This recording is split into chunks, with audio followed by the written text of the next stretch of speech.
चलिए बुलेटिन शुरुआत करते हैं। मुख्यमंत्री जयराम ठाकुर ने आज शिमला में माल रोड पर कालीबाड़ी के पास ऐतिहासिक इमारत बेटनी कैसल के जीर्णोद्वार के कार्य का निरीक्षण किया है। इस दौरान सीएम ने बताया है कि बेटनी कैसल शिमला के ऐतिहासिक बिल्डिंग है। एडीबी के अंतर्गत इसके लिए 25 करोड़ की स्वीकृति दी गई है। दिसंबर में इस कार्य का पूरा करने का लक्ष्य था, लेकिन इसमें विलंब हुआ है। शिमला में ऐतिहासिक महत्व को देखते हुए विभिन्न पहलुओं को लेकर इसका उपयोग किया जाएगा। आपको बता दें कि मुख्यमंत्री जयराम ठाकुर ने आज शिमला के माल रोड पर कालीबाड़ी के पास ऐतिहासिक इमारत बेटनी कैसल के जीर्णोद्वार का कार्य का निरीक्षण किया है। और आपको बता दें कि बेटनी कैसल के जीर्णोद्वार कार्यक्रम का निरीक्षण लगातार सीएम करते हुए नजर आ रहे हैं। इस दौरान सीएम ने बताया है कि बेटनी कैसल शिमला की ऐतिहासिक बिल्डिंग है। एडीबी के अंतर्गत इसके लिए 25 करोड़ की स्वीकृति दी गई थी। लगातार आप तस्वीरों में देखिए किस तरीके से सीएम निरीक्षण करते हुए नजर आ रहे हैं। और इस दौरान आप तस्वीरों में देखिए शिमला की तस्वीर है, जहां पर लगातार सीएम, आपको बता दें कि शिमला के माल रोड पर कालीबाड़ी के पास ऐतिहासिक इमारत का निरीक्षण करते हुए नजर आए। ये बहुत ऐतिहासिक बिल्डिंग यहाँ की है और सरकार ने ली है और उसके बाद हम इसका जीर्णोद्धार कर रहे हैं। और हमने एडीबी के अंतर्गत लगभग 25 करोड़ रुपए की जो है स्वीकृति इसके लिए दी। और टारगेट हमारा ये था कि अभी दिसंबर तक इस साल की सोचा था हमने, पिछले 2021 के, तो ये बन करके तैयार हो जाए, लेकिन किन्हीं कारणों से विलंब हो गया इसमें। अब वही हम अगली टाइमलाइन इसकी तय कर रहे थे। हम चाह रहे हैं कि जल्दी से जल्दी इसको ये किया जाए।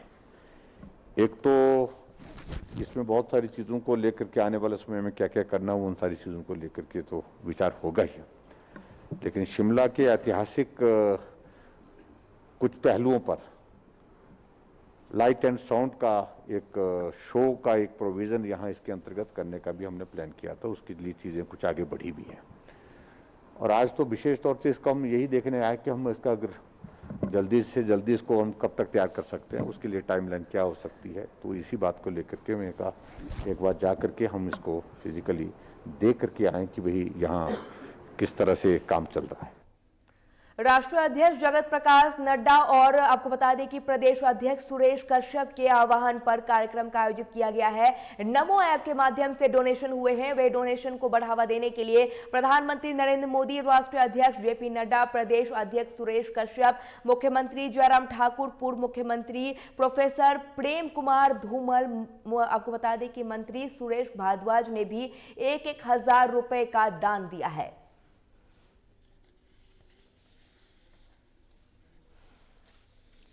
आपको बता दें कि राष्ट्रीय अध्यक्ष जगत प्रकाश नड्डा और इस दौरान सुरेश कश्यप के आह्वान पर कार्यक्रम का आयोजन किया गया है। इस दौरान नमो ऐप के माध्यम से डोनेशन हुई है। साथ ही डोनेशन को बढ़ावा देने के लिए प्रधानमंत्री नरेंद्र मोदी, राष्ट्रीय अध्यक्ष जेपी नड्डा, प्रदेश अध्यक्ष सुरेश कश्यप, मुख्यमंत्री जयराम ठाकुर, पूर्व मुख्यमंत्री प्रोफेसर प्रेम कुमार धूमल, मंत्री सुरेश भारद्वाज ने 1,000 रुपए का दान दिया है। आप तस्वीरों में देखिए किस तरीके से नमो ऐप के माध्यम से ये डोनेशन किया जा रहा है। भारतीय जनता पार्टी सह मीडिया प्रभारी करण नंदा। सर, आज ये जो आपका माइक्रो डोनेशन प्रोग्राम कार्यक्रम शुरू यहाँ पे शिमला मंडल में किया गया, क्या ये कार्यक्रम है और हिमाचल में कहाँ आयोजित किया जा रहा है? भारतीय जनता पार्टी द्वारा हमारे राष्ट्रीय अध्यक्ष जगत प्रकाश नड्डा जी के आह्वान पर इस कार्यक्रम का आयोजन किया जा रहा है। इस कार्यक्रम को माइक्रो डोनेशन का नाम दिया गया है। इस कार्यक्रम का शुभ आरंभ 25 दिसंबर को अटल बिहारी वाजपेयी जी के जन्म दिवस पर हुआ था और ये कार्यक्रम जो है वो 11 फरवरी पंडित दीनदयाल उपाध्याय जी की जयंती तक चलने जा रहा है। इसमें हमारे राष्ट्रीय अध्यक्ष जी जगत प्रकाश नड्डा जी ने 25 दिसंबर को ही जो है 1,000 रुपए का अंशदान पार्टी को किया था और उसके बाद इन्होंने सभी कार्यकर्ताओं से आह्वान किया था कि इस कार्यक्रम में बढ़ चढ़ के भाग लें। इस कार्यक्रम की खासियत ये है कि ये पारदर्शी थे और नमो ऐप के माध्यम से एक एप्लीकेशन है, उसमें जो है आप जाएंगे तो 5 रुपए से लेके आप 1,000 रुपए तक जो है पार्टी के लिए एक अंशदान कर सकते हैं। तो 5 रुपए का अंशदान बड़ा नहीं है, छोटा है, पर हमारे कार्यकर्ता जो है भारतवर्ष में 50 करोड़ की संख्या है और बढ़ चढ़ के लोग इस कार्यक्रम में भाग मुख्यमंत्री जयराम ठाकुर की अध्यक्षता में आयोजित मंत्रिमंडल की बैठक हुई है, जिसमें स्वर्ण जयंती ऊर्जा नीति 2021 की स्वीकृति प्रदान की गई है। इस नीति के अंतर्गत स्वच्छ और हरित ऊर्जा विकास का परिकल्पना की गई है और विशेष तौर पर पन विद्युत और सौर ऊर्जा अन्य हरित ऊर्जा स्रोत के तीव्र दोहन से साल 2030 को लेकर 10,000 मेगावाट अतिरिक्त ऊर्जा उत्पादन किया जाएगा। इस नीति में हरित ऊर्जा स्रोत के तीव्र विकास के लिए 4 सूत्रीय योजना के अंतर्गत राज्य संयुक्त केंद्रीय और निजी क्षेत्र में भागीदारी सुनिश्चित की जाएगी।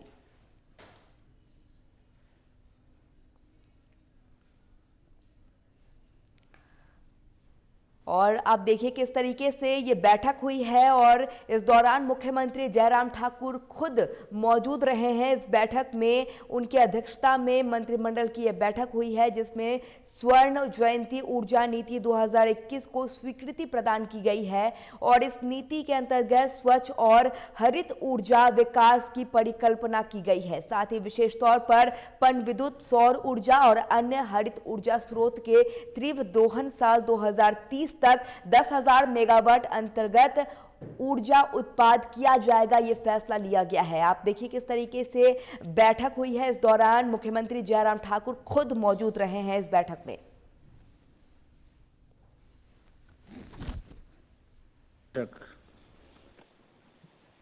यशस्वी मुख्यमंत्री आदरणीय जयराम ठाकुर जी की अध्यक्षता में संपन्न हुई,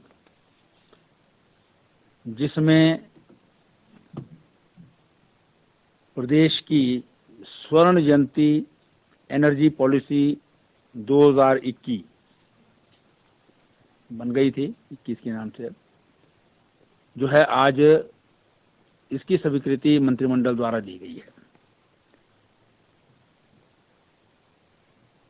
इस नीति के अनुसार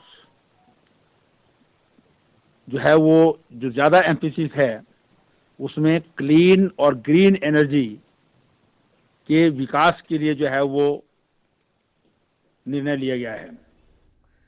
ग्राम पंचायत पलाहटा के गांव, आपको बता दें कि क्यारिया में भवन एवं सन्य निर्माण कामगार कल्याण बोर्ड और इस दौरान शिक्षा समिति ऊना के संयुक्त तत्वाधान में जागरूकता शिविर का आयोजन किया गया है। शिविर में अध्यक्षता ग्रामीण विकास एवं पंचायती राज, कृषि, मत्स्य और पशुपालन मंत्री वीरेंद्र कंवर ने की है। शिविर में 90 दिन कार्य करने की अवधि पूर्ण कर चुके संगागता क्षेत्रों में श्रमिकों को भवन और सन्य निर्माण कामगार कल्याण बोर्ड के साथ पंजीकरण करने के फॉर्म भरे गए हैं। उन्होंने कहा है कि 90 दिन की अवधि पूर्ण करने के वाले सभी लोगों को 31 मार्च तक कामगार कल्याण बोर्ड में पंजीकरण करने का लक्ष्य रखा गया है।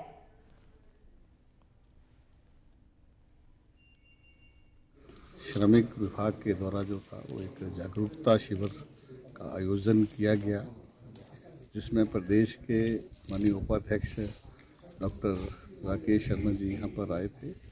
उन्होंने इसकी विधिवत जो है वो शुरुआत की, जिसमें प्रदेश जो है वो प्रदेश के अंदर जहाँ जो श्रमिक जो काम कर रहे हैं और जिनके 90 दिन जो है वो पूरे कर लिए हैं, उनको जो है वो श्रमिक बोर्ड के अंतर्गत लाना, उनको रजिस्ट्रेशन करना।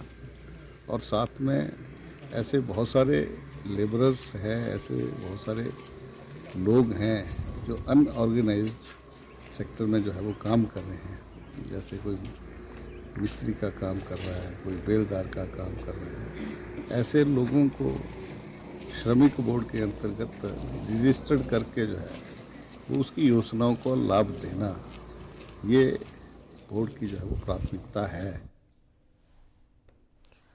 आपको बता दें कि ग्राम पंचायत पलाहटा के गांव क्यारिया में भवन और सन्य निर्माण कामगार कल्याण बोर्ड और सनराइन शिक्षा समिति ऊना के संयुक्त तत्वाधान में ये जागरूकता शिविर का आयोजन किया गया है। इस दौरान शिविर की अध्यक्षता ग्राम विकास और पंचायती राज, कृषि, मत्स्य और पशुपालन मंत्री वीरेंद्र कंवर ने की है। इस दौरान शिविर में 90 दिन कार्य करने की अवधि पूर्ण कर असंगठित क्षेत्रों में श्रमिकों को भवन और सन्य निर्माण कामगार कल्याण बोर्ड के साथ पंजीकरण करने के फॉर्म भी भरे गए हैं। आपको बता दें कि ये शिविर का आयोजन किया गया है। इस दौरान इस शिविर में मंत्री वीरेंद्र कंवर खुद मौजूद रहे हैं। इस दौरान शिविर में 90 दिन कार्य करने की अवधि पूर्ण कर चुके असंगठित क्षेत्रों के श्रमिकों को भवन और सन्निर्माण कामगार कल्याण बोर्ड के साथ पंजीकरण करने के फॉर्म भरे गए हैं।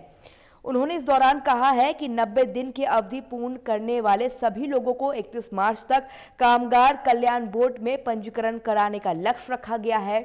आपको बता दें कि ग्राम पंचायत पलाहटा के गांव क्यारिया में भवन और सन्य निर्माण कामगार कल्याण बोर्ड और सनराइज शिक्षा समिति ऊना के संयुक्त तत्वाधान में ये जागरूकता शिविर का आयोजन किया गया। इस दौरान खुद जागरूकता शिविर में मंत्री वीरेंद्र कंवर मौजूद रहे हैं। चलिए, हिमाचल प्रदेश की खबरों में फिलहाल इतना ही। नमस्कार।